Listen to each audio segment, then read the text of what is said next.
গীতায় বলা হয়েছে মানবদেহ পঞ্চভূত থেকে সৃষ্টি এবং মৃত্যুর পর তা পঞ্চভূতেই বিলীন হয়ে যায়।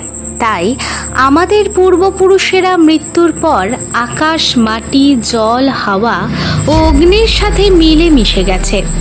তাই কালী পুজোর আগের দিন 14 শাক খাওয়ার নিয়ম হলো পূর্ববর্তী 14 পুরুষের উদ্দেশ্যে দিনটিকে উৎসর্গ করা। চতুর্দশীতে 14টি প্রদীপ জ্বালানো হয়। এর অনেক লৌকিক বিশ্বাস প্রচলিত আছে।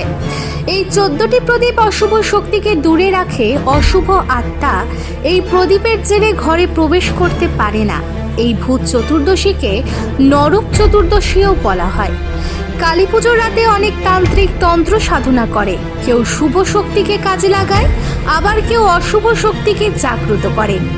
তাই এই সময় শ্মশান বা কবরস্থানে যাওয়া একদমই উচিত নয়, কারণ সেখানে প্রভাব বেশি থাকে।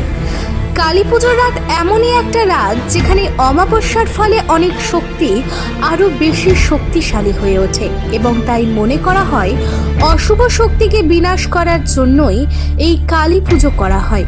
মা কালী সমস্ত অশুভ শক্তি থেকে আমাদের মঙ্গল করেন। দেবী কালী আদ্যাশক্তি বা আদিশক্তি নামেও পরিচিত। যুগে যুগে তাকে নিয়ে রচিত হয়েছে নানান গল্পকথা। কাল থেকে এসছে কালী শব্দ। কাল মানে সময়, যাকে চোখে দেখা যায় না। তাই কালী হলো কালো বা ঘন নীল, অতীত, বর্তমান, ভবিষ্যৎ।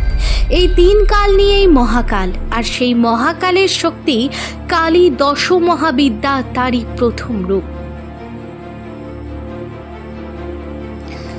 কালী পুজো আত্মা রূপান্তরের একটি বিশেষ সময়। এই রাতে দেবী কালীর পুজো করে মানুষ তার ভেতরের নেতিবাচক দিকগুলি দূর করে, শুভ শক্তির বিকাশ ঘটায়।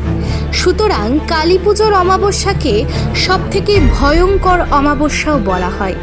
এটি আসলে একটি শক্তিশালী ও রূপান্তরমূলক শক্তির প্রকাশ, যা শুভ ও অশুভ উভয় দিক থেকেই গুরুত্বপূর্ণ।